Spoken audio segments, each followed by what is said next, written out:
Inner Voice Show is a dialogue between the host and the listeners about their relationships. This show is not an attempt to assess, diagnose, or treat any mental health or illness condition. Please consult your physician, psychiatrist, or psychotherapist for personal matters.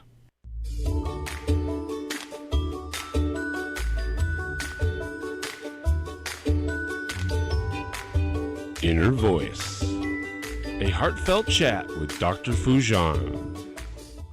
Hello, everyone. Welcome to the Inner Voice Show. I'm Dr. Foojan Zeine. I'm a psychotherapist and the originator of the awareness integration theory and an author of a couple of books. And hello to Sean, our director in our studio. This is a show about what matters most in our life, our minds, our thoughts, feelings, actions, relationships, the fulfillment in this beautiful journey of life. Today, I share with you a tip of the week about depression, the causes and common threats, and the common treatments. Then I chat with Karen Johnson. She is the author of Living Grieving, Using Energy Medicine to Alchemize Grief and Loss. Karen is a retired federal administrative law judge who practiced criminal and energy law for more than 10 years. And she's also a former U.S. Army officer, major, USAR. She's inactive right now, but she is a faculty of the Four Winds Society and a master practitioner. And then I speak with two gentlemen, Harry Derbitsky, the founder of Mental Health Transformations, and Joe Fletcher, a member of the same group. Harry is the author of 4 books, including his latest, Evolution of Addiction Recovery, Reopen. And they will be talking about the Sydney's Bank's message of pure truth about 3 principles of universal mind, thought, and consciousness. It's an amazing conversation. Please subscribe to my YouTube channel and podcast and connect with me through any of the social medias that you like, Instagram, Twitter, LinkedIn, any of it. I'd love to hear from you. But first, here's the tip of the week.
Here's a tip of the week.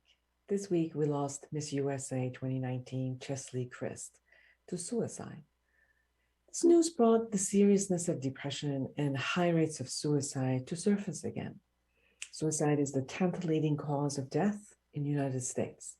It is the 4th leading cause of death for adolescents ages 15 to 19 globally. The major risk factors for suicide behavior are mental health and substance use disorders. Suicide risk may also be increased by environmental factors such as stressful life events and access to lethal tools such as firearms or drugs.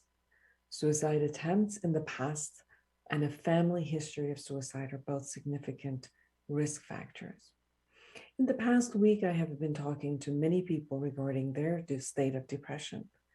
One successful woman told me that she is so bubbly and up that when she's talking with her friends or at work, that no one would ever believe that when she comes home, she goes into this dark well in a dark place, and all she wants is for her world to end. Another 40-year-old woman told me that if I had an easy and an available means for committing suicide at home, one of my impulses during the night of wishing to be dead, I would act on it. But luckily, my rational brain shows up, and when I want to plan it, talk myself out of it. I also spoke with a 17-year-old teen who questions life, God, and the purpose of living in this punitive world, and as he embarks to set his journey toward adulthood, goes into a deep, dark depression. Depression feels dark, hard, filled with pain, and deep. It might be due to a biological factor, being born into a family, genetics of one of the parents being depressed, living in a depressed family environment, living in a society that is going through depression due to poverty, war, natural disaster, childhood physical trauma, sexual traumas, living under harsh, abusive, or neglectful parenting style, life circumstances, poverty, mental illness, physical illness, hormonal imbalance, unemployment, financial burden, phase of life issue, and many more. Although the rates of people with depression are not subsiding, there are still reports of many people who are getting better. Their depression rate is less, or at least a period, and with some treatments actually absolves. It's important to get help, to be diagnosed appropriately, and to be treated accordingly. So far, medical management includes antidepressants and new psychedelic treatments such as ketamine, psilocybin, and MDMA for PTSD, only in clinical settings. The neurological treatments include cranial electrostimulation therapy, transcranial magnetic stimulation therapies, and neuron feedbacks. And psychotherapy, which is essential for treating depression. There are many approaches from cognitive behavioral therapy, emotional focus therapy, behavioral therapy, eye movement desensitization and reprocessing for PTSD, and even hypnosis. Now, the awareness integration therapy is a multiple published research and multimodality psychological and educational model, which has shown that it minimizes depression. Since with the awareness integration theory, the person reviews their roles, thoughts, feelings, actions, dualities, paradoxes, storylines in all areas of their life, they are then able to challenge and bring about substantial paradigm shift and therefore action-oriented skills to deal with life as is. They can also see their strengths and resilience to be brought to surface and operate from an empowerment in a day-to-day life.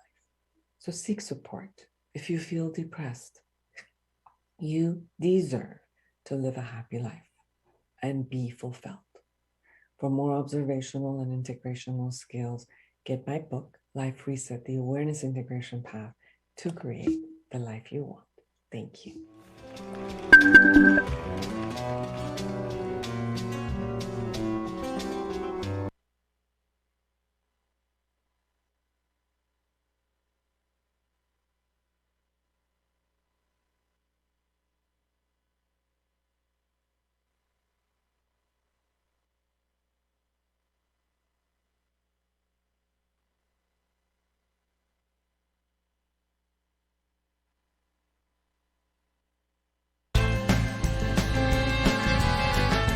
So for all of you who are in an intimate relationship, in a marriage, you've had a bad one and you're like, oh, I don't know if I want to get into another one, but you really need some skills.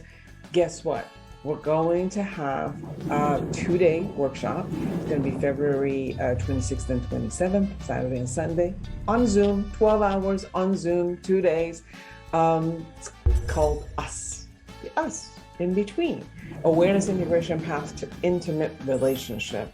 We're going to look at you. How do you operate in an intimate relationship? What are some of the skills that are really, really needed to have an amazing relationship? It will be myself and 2 of my colleagues. I'm going to look at Herman, who's also a yoga teacher. We're going to teach you how to calm yourself down in an intimate relationship when you get boggled up and you know all of what you've learned doesn't show up and all of the past path shows up, and another coach and the therapist, Dr. Arash Tagabi, will be with us. So you're going to have 3 of us, February 26th and 27th, 12 hours in Zoom. We'd love to have you there. So contact us at awarenessintegrationinstitute@gmail.com or Foojan Zeine@gmail.com. and sign up. We'd love to have you.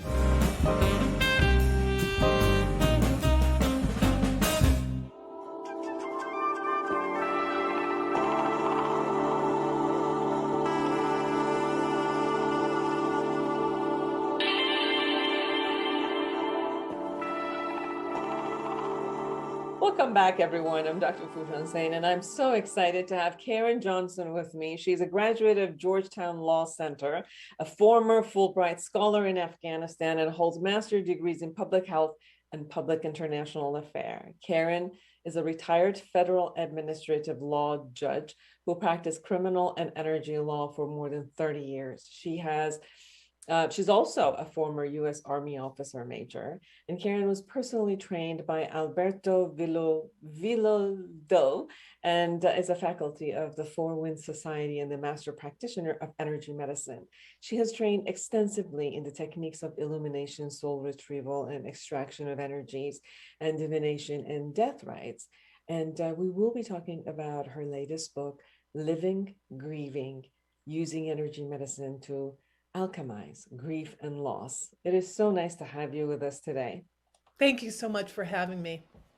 I was telling you, I was really enjoyed reading your book, going, and I've got placeholders for me doing all the exercises here and going through. I haven't done them all, but I've put placeholders so I can do them. So everyone, this book has a lot of amazing exercises. So we're just going to go talk about a little bit of it. But I know that your journey has been a journey of grief, losing your son to an overdose and addiction.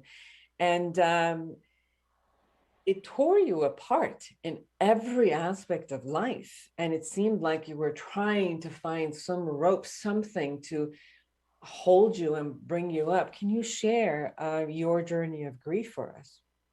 Yeah, so my 27-year-old son had been struggling. He'd been trying to have businesses, deciding whether to go back to school, like many young men are. And so I actually was on vacation, and I got the call that he had overdosed. And I was shocked because he wasn't an addict. Maybe he'd tried before, I don't know. But in any case, he wasn't an addict, and I wasn't expecting this. I wasn't anticipating it. And so I was really shocked. And I was in South Korea at the time. It took me 24 hours almost to get home because of the time differences. And I'm sitting in the airport in South Korea, and all of a sudden he's in front of me, just like I would see him. And I thought, just smiling his big old goofy smile, and I called my ex-husband and I said, I think he's alive. I think he's in that trying to get out of the Emmy's refrigerator. I think he's alive. You got to call them. You got to have them go check, And of course the Emmy was great and went and checked and said, I'm sorry, he's gone. But that opened me up to this concept of life after death. That was not something I wasn't sure I believed in. So my parents had passed before that, but that was more in the normal scheme of things. One was 89, one was 96, so we kind of expected. So, but when you have an unexpected death and the unexpected death of a child, that's sort of a double whammy. And after, I didn't realize that at the time, but after studying and reading, I realized, wow, I was really in a world of hurt. I was in a lot of pain. And trying to figure out what to do and how to deal with it, how to move on. And so one of the things I did was, because I had seen him, I went to see a medium. Yeah, a medium. And I had never done anything like that before. I was really living a very left brain life in Northern Virginia, right outside Washington, D.C., not thinking that there were people among me that were mediums and all kinds of things. So I found one and I went there, and I was saying, he's right. I could feel him and sense him, but I couldn't hear what he was saying. So I said, he's right there. He's standing right there. I can see him, but I can't. Can you tell me what he's saying? And so we had a wonderful time. And then she said, you might have some skills yourself. Not many of my clients come in and know that their loved one's standing right there. And so it led to kind of that journey of discovery of spiritual things. And I went to a center and took everything, the Kabbalah, mediumship, all kinds of training. soul journeys, all sorts of things, and finally ended up connecting with an evolutionary astrologer, who told me, my path had shifted to a mystical path. And I'm like, what is that? I wasn't even sure what he was talking about. It's like one of those things that you talk to somebody and you think, I really want to get off this call because I have no idea about the words you're saying, you know? And so he said another woman who had a reading like this became a shaman. And I thought, a shaman? What is that? And I thought they died out centuries ago, right? So I Googled it, left my left brain working very well, Googled it, and the Four Winds Society popped up. And 3 weeks later, as I was on a plane to Joshua Tree, California. And that was sort of the beginning of everything. And it really took me on a journey. One part of the journey was deciding to retire, sell my house, all my household goods, my artwork, everything of 25 years of collections, 30 years of collections, and just go around the world to try to find this answer to grief. Grief just seems so big, and death so big and confusing. And what do we do with it? And how can we make sense of it? And how can we go on with our lives? And I wanted to know what other cultures and societies thought and believed. So I did that for 2.5 years. And in the process, I thought I was going to write a blog, and the blog became a book. And so the book became a way to help people to really become unstuck with their grief. So many people are so stuck and they don't know why or how to move it. They know it's because of the loss, and they think maybe they're supposed to be stuck. They're not sure how to get out of being stuck, even if they could, and what steps would they take? So my book really, there's many books that'll talk about steps you can take in the physical realm. Go out to a movie, go on a date, very small steps that you can take. So mine is maybe the precursor to those steps, and trying to find out, where is it that you are stuck? Each of us is stuck somewhere different. Nobody's the same. Yes, absolutely. And you talk about the stuckness in a lot of the meanings and the stories and the roles that we hold.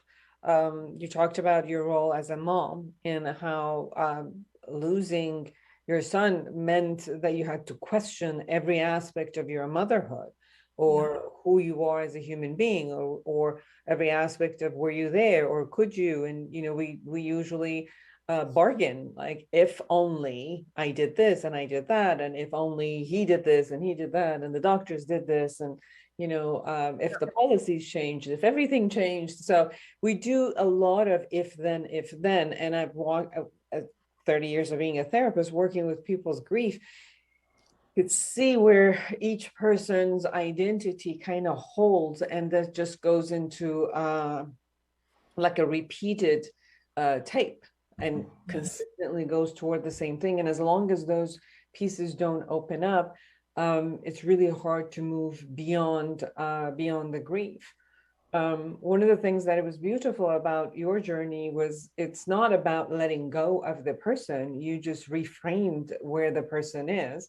And you said that a lot of times people say, how many children you have, instead of saying, well, I have one daughter now, and then, going into the loss again, over and over again, you say, I have two. I have one daughter who is in a physical realm, and one son who is, around us in another realm. So it's more of just how to reframe the loss that we have, and how to reframe who we are. And it seems like this really kicked you. Not only he changed his life, but also created a space where you completely changed your life from a scholar, a judge, a federal judge, and then going into internally, like, instead of external, going internally. You have amazing practices that are from the shamanism, from the East, the West, and the North, and the South. and you start from the South. And it seems like a lot of these practices that people can go and really look at, regardless of whether you're a spiritual person or not, regardless of whether you believe in anything or not. I think these conversations that you brought up in the book are great. So it's not, whether you do believe in spirituality, shamanism, or any type of new age or old age or any particular kind of religion, or you're not into that at all. I still think that the practices, that the questions that you brought up are very, very useful for people to really look inside and see how, they can open these up. So if you don't mind, I'll just kind of like go a little bit into each one of them. Bear with us. In the first section of the practices, you talk about non-suffering and mostly suffering less through letting go of the stories that, kind of like people spin on.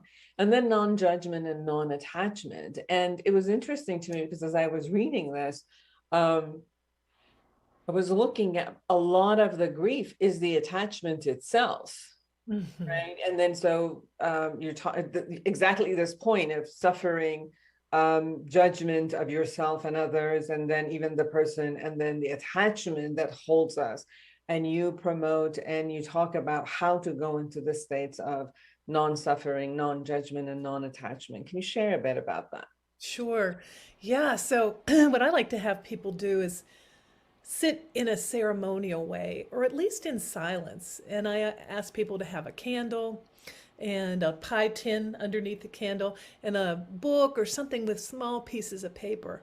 So what we really want to do is get out of our reptilian brain, our everyday physical fight, flight sort of brain, and move it up to ceremony, to our neocortex. And when we're in ceremony, in prayer, or however you see it, in silence, in meditation, many different ways to look at this state. But when we're in that state, we can move things lightly like a feather, as opposed to being stuck in the physical realm. And so it really helps when we're sitting in that way, in a quiet, when you really get in touch with yourself, that observer within I talk about, that part of you that's eternal. And really ask yourself, who am I judging? Who's judging me? And sometimes we judge ourselves so harshly. And sometimes we're really judging people around us. People disappointed us. Our mother, our father, or our sister, or brother, or aunt, or uncle, people that you think should have been there and weren't. And yet we keep it inside, like we don't want to let it out because we don't want to upset people, make them who are already upset and who may be upset with us and thinking we're grieving too long. So we're holding a lot of things in our head, spinning, spinning, spinning. And so this practice of writing it down and then putting it in the fire with the intention of releasing it and opening your heart for new things to come in. And the same thing with all the stories about suffering, it's that ruminating mind over and over and over again. I could go back, as I said in my book, I could go back to when he was 2. It was probably, I should have chosen a different nursery school. Or maybe I should have quit work. Or maybe I should have, all these things I could have, should have. And it's all in my brain going round and round and round. And once I started writing them all out in paper, and if you take a little bit of time to do these exercises and you begin to write down the stories as they come up, you're carrying a long, long list of stories and stuff in your head. And to get it out on paper, and then as a conscious act of power to say, my intention is to release this story. Then these things begin to lessen their hold on you because they're acknowledged, sort of name it, claim it, release it. So name it, what is the story? And it's okay. And then look at it, is that real? I mean, is it really true that if I'd chosen a different nursery school, that this wouldn't have happened when he was 27? Not really. It doesn't hold up to the light of day, but we don't realize we're holding it and going over, well, maybe it was this instead. Maybe it was this other school, or maybe where I lived, or maybe we should have, it goes on and on and on. The element of being powerless. And then we want to come back and grab something to say, maybe I could have done something, which it could have been that I have old power over something. And even have power over my life right now. So with the other fear of sitting in that powerlessness just tells us to grab on something, which none of them are necessarily anything to really pull us forward, except accepting the powerlessness that, yeah, it happened. It happened. Yeah. And letting it go, is an act of power, just saying, that's it. And I love what you talk about. Any religion, so many people can kind of access this feeling because when you go into a church or if you go into a temple, a Buddhist temple, or you're traveling, you go into these places and they're quiet and they're serene and there might be candles there. And whether we believe or not, suddenly we're moved to light a candle.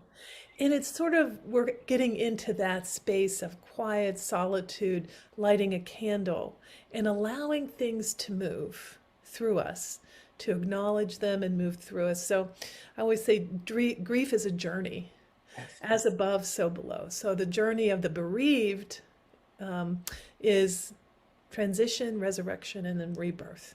The same journey our loved one is making. Yes. Yeah. You also talk about not colluding with a consensual of what our world says we should do, and then a lot of times we don't want to, but we're even since childhood we're supposed to go to school, and regardless of whether you like it or not, you got to go through these classes. Whether you like your teacher or not, you got to go through things that your culture, your society tells you. In somewhere, yes, we're kind of like forming ourselves, molding ourselves within a society that we live in, and we're molding our children toward the society that they're going to live in. I mean, that's pretty much healthy parenting. But the other side of it is that we also might be getting stuck in that mode of colluding with whatever it is and forgetting who we are. You talk about non-doing and certainty and having a certainty inside. Kind of, when your world tells you, your inner world tells you that you could listen to it. But we lose that voice because we've been trained so much to do what the world says. We lose the element of, trusting an inner voice that shows up for you. Yeah. And part of that is that practice of non-doing. Sometimes we get so busy, and being busy allows us to hide uncomfortable feelings. Oh, I don't have time for that now.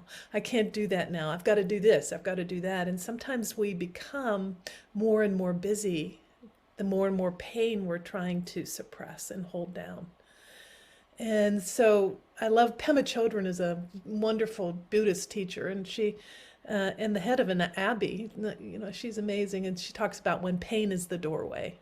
And sometimes pain and loss, grief is the doorway to see life in a very different way, to allow yourself. So, all my accomplishments are sort of that backdrop of my life that really I can see now led me to ask a different question, right? The different question is, what do I do now? How do I have purpose? How do I have meaning? Now that my son is gone, my beloved son, and I'm in so much pain, and how do I honor him? And how do I deal with death and dying and grief and in a way that has some meaning and purpose?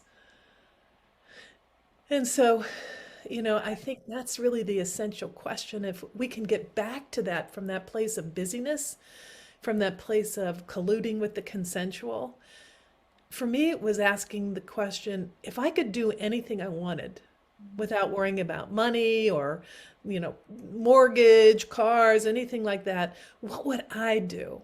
What would I do? And I went back, and I think so many of us had really dreams when we were children that people said, oh, don't be an artist. There's no money in that. Don't do this. There's no money in that. Oh, that's not, do this. This one has prestige. This has honor. Oh, that's not for women. That's too dangerous. So going back to that time, and for me, I wanted to be an archaeologist. And my parents said, oh, no, that's just not for girls, right? And, I'm a little older, so, back then women were more restricted. I think you couldn't even get a credit card in your own name until 1974. So think about it. The world was a very different place. Yes. And so, yeah. And so going back to that and accessing what is it that you really, if you could do anything, what would you do? And mine was to travel and explore the world. And so that's what I did. I thought, that's what I'm going to do now. And it turned into this incredible journey. Yes, 2.5 years of traveling around the Yeah. world and experiencing the experience and then coming back. Living, grieving, everyone, using energy medicine to alchemize grief and loss. Karen Johnson. Karen, we have 1 minute. Is there anything that, obviously we haven't touched upon a lot. You've got to have the book and you've got to go through the exercises. They're amazing exercises. And you write in such a beautiful and heartfelt way that you really experienced you in every aspect of it. What would you like to close the conversation with so people have the jewel that you've experienced in a small dose for them? Yeah, I'd like, people just to remember they're on a journey and they're on their own journey, and nobody has the right to tell you it's time to get over it. It's time to move on. It's you're grieving too much. It's your own personal journey, and you have the right to take the time that you need. Absolutely. Karen Johnson, everyone, get the book, Living, Grieving, Using Energy Medicine to Alchemize Grief and Loss. Thank you so much for spending the time and being with us. Thank you for having me. Don't go anywhere, anyone. We'll be right back.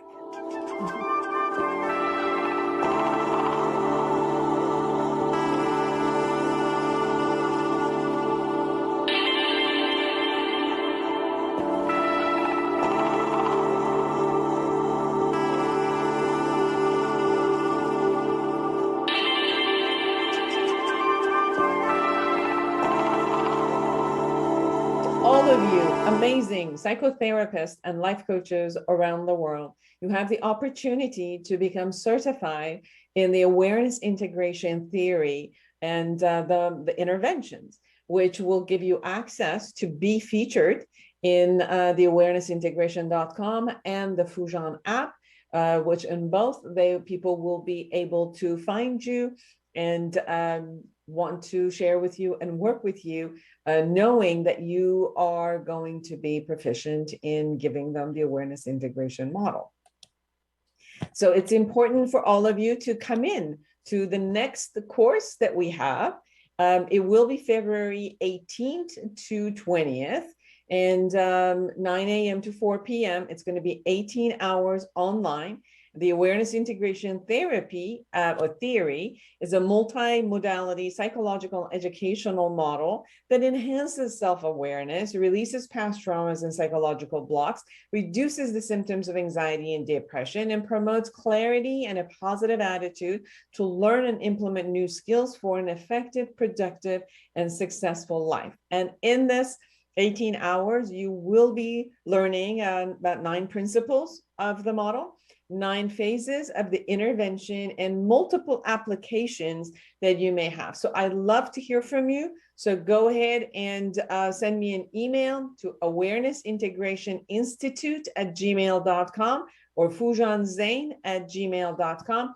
I will love to hear from you and have you at our next course. Thank you.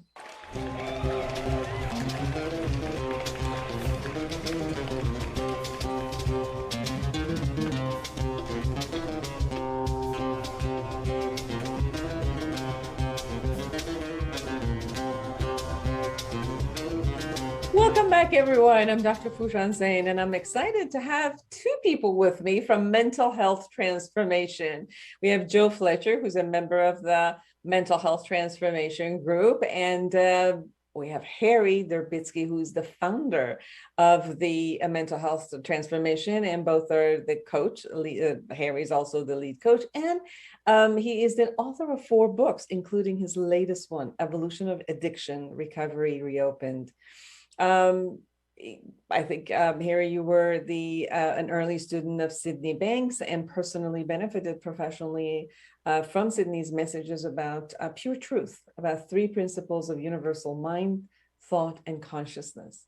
Joe, you had suffered from decades of physical health and mental health struggles that severely restricted your life from childhood, and then you came across these 3 principles and now discovered your own healing and purpose, and seen that lives and life can be fulfilled despite anything that anyone says. So it's a great joy to have both of you with me today. Good to be here. Yeah, thank you. Yeah. So first, there are three principles that you talk about. We'd love to hear about the three universal principles: the mind, the thought, and consciousness. Go ahead, Joe, you do that. Yeah, I mean, how it means to me is that I discovered it's how we work as human beings and how we perceive reality and reality works. And so for me, I mean, mind is that intelligence that's behind everything, behind nature. And it's there that's guiding me as well. And I mean, there's been times I've become really anxious and I try to fight that and try to intellectually change it. And it just ended up getting more and more into the pit. But then when I actually said that, okay, I know there's this intelligence behind that I can just let go. I can just be and just let it do it itself. And then I see how in nature it's always bringing us back to harmony. And it's only our personal mind, that little intellectual mind, that's trying to fight it and trying to control it, that blocks it out. But then every time I accept my situation now and just let it guide me back to that, I go back naturally. And that's happened so many times. And then I know that actually that's part of my growth. And then I see that we have the consciousness. It's how we perceive our thoughts, how we bring them to life, how we bring everything to life. And we have levels that we grow. And when we're in a low level of mood and a low level of consciousness, or another word is understanding, it is like being in the darkness, or you could say metaphorically in the pits of hell. And at that time, we're just trying to do the best we can with what we know, and we don't know any better. It's like walking around blind. And so from seeing that, I can just see the innocence in myself and the innocence in others, that actually there's never anything personal they're doing to others. It's just they're trying to do the best, and I'm always trying to do the best to survive how I know how. And I know that actually each realization or insight I have in myself, that I grow again. And that even when there's been times I've got chronically depressed and I just realize that actually my consciousness has dropped at that point and I don't need to know any more than that, and just be with that, and then it naturally grows. And then we have thought, which is the power of thought, and it's that's behind our thinking. It's not personal thinking. There's a misconception there. It's what powers our brain and our personal mind, but the personal thinking is just a byproduct of it. And so it's going back to that, the purity of thought, and that before our concepts, that before our memories and our future predictions and that, and seeing that actually that's just an illusionary creation from the mind, and that there is that pure realization that brings that healing to me, that every time I touch that, and then it comes through the feeling, and it's that feeling of pure joy, pure love, pure unconditional. And I know that actually that's where the healing comes for me. And every time I go back to that, just by seeing past the lies and the illusions of the mind, of the little mind, that actually, yeah, it's always there within me. So it's a spiritual psychology rather than working with the past or blaming outside circumstances for what you're experiencing. So let me give you an example of what I experienced with thought. So I'm on a mountain, just happened with Sydney Banks, who is the founder of these three principles, or the uncovering of the truth of how formless creates form. And he says, ask me any questions I want. And so I start asking him these questions, and he answers every question at the end with, and it's all one. And I go, isn't that strange? I never connect everything to it's all one. It's all a continuation. You know that. I know you know that already. It's all just a continuation from what was happening. And then on the 10th question, I ask him something I can't remember, and I physically see thought leave my mouth, go into the great abyss, and boomerang into me as a feeling. And for the first time in my life, I realized who was causing all my suffering. It was the boomerang. And if I was thinking negative, guess what was boomeranging back into me? So that's an insight I had. That's what we're talking about. We're not talking about book knowledge. Any puppet can repeat mind, thought, and consciousness. We're talking about an experience that takes you inside so that you see the source. In the indigenous world, they say you look for first cause. In the psychological world, they look at ninth cause and then what goes on from there. First cause is where it all started from. And where that is, we're saying is thought. So as I hear you, I'm also hearing you say that when you have the ability to observe and create a non-attachment to that thought and emotion, that as you observe this concept, that the non-attachment itself allows you to trust that the system is going about as a system is going to go about. And you are part of a system, part of that one. And if you trust and allow that to be, then you don't get bogged down with the thought that you just got attached to, or the feeling, or the way that it shows up and it goes, and as you say, boomerang, then you sit with that space where let's say the truth of who you are, or the essence of the responses or the answers or the way the process needs to be shows up. Is that what I'm hearing? That's correct, with the added little feature. It's coming from you. You don't care what Harry says or what Joe says. You only care what you know, what you experience. So what you just said, that unattachment and not bogging down with beliefs and noise. I put out a talk, all problems are caused by overthinking. It's obviously true, but people just aren't aware of it. But once they experience this trust that you're talking about, oh, it works like this.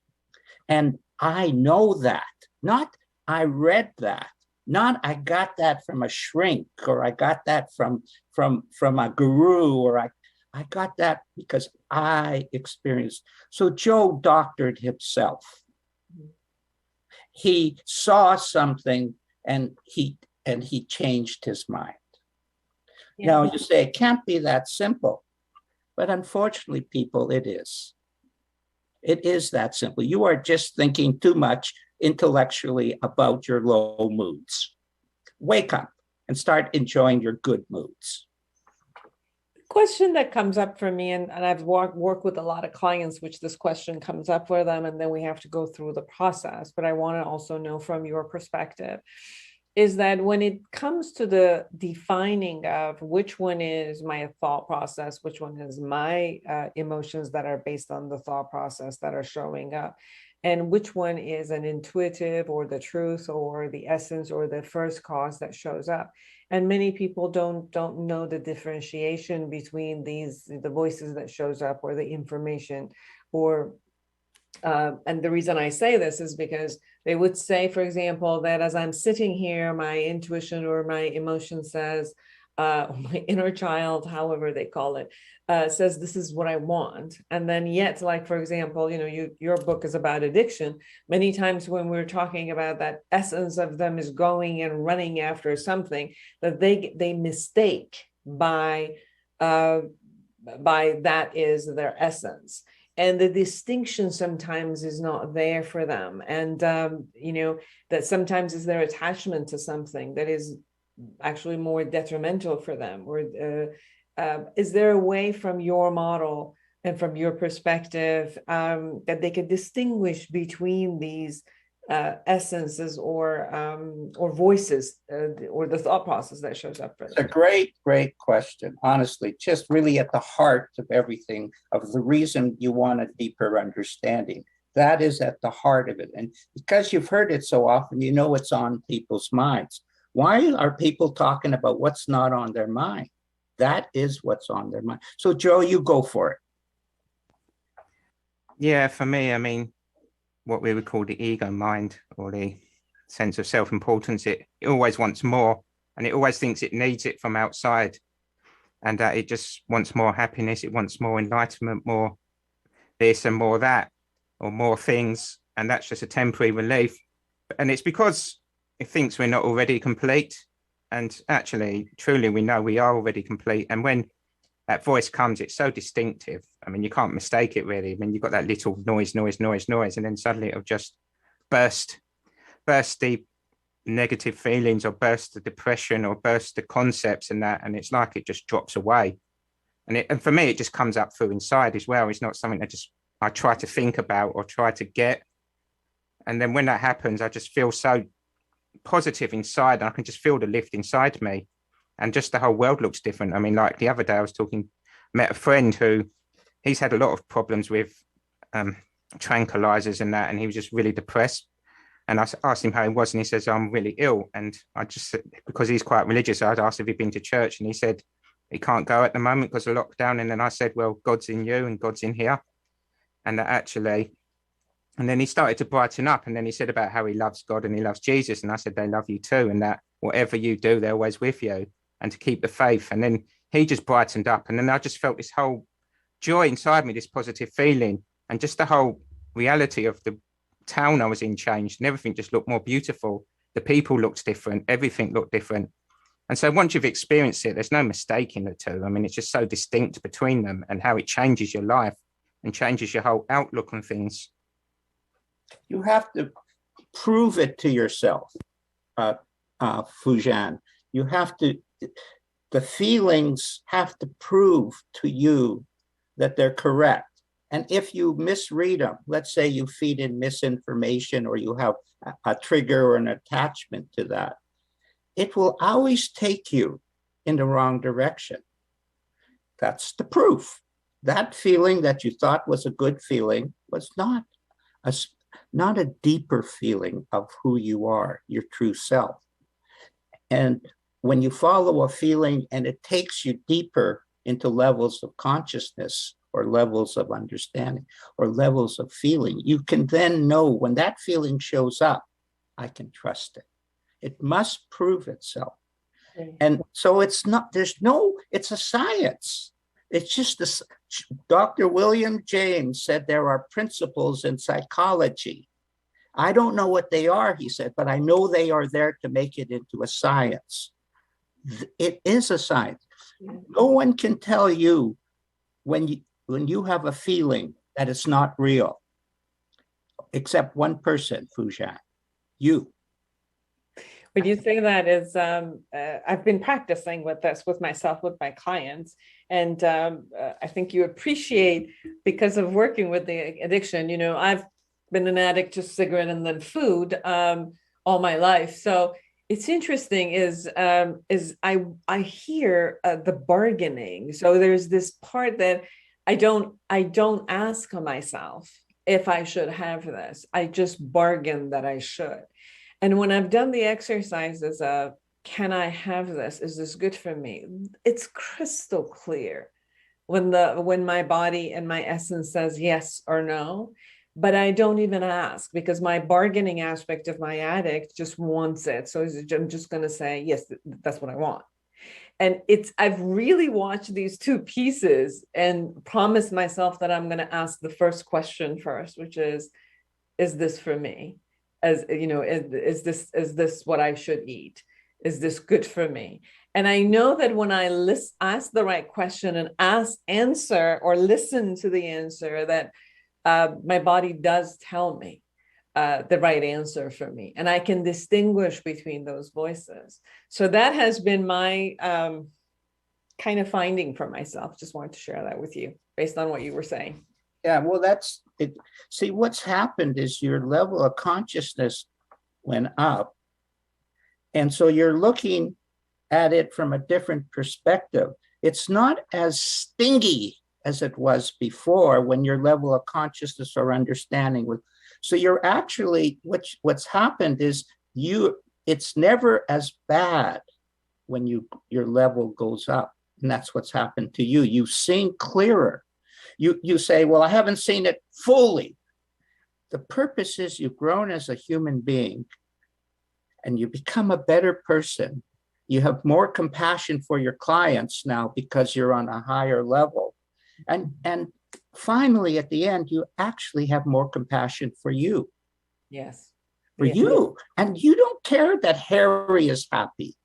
You want to be happy. Like, you're glad that Harry is happy and Joe is happy and he's had this huge transformational experience.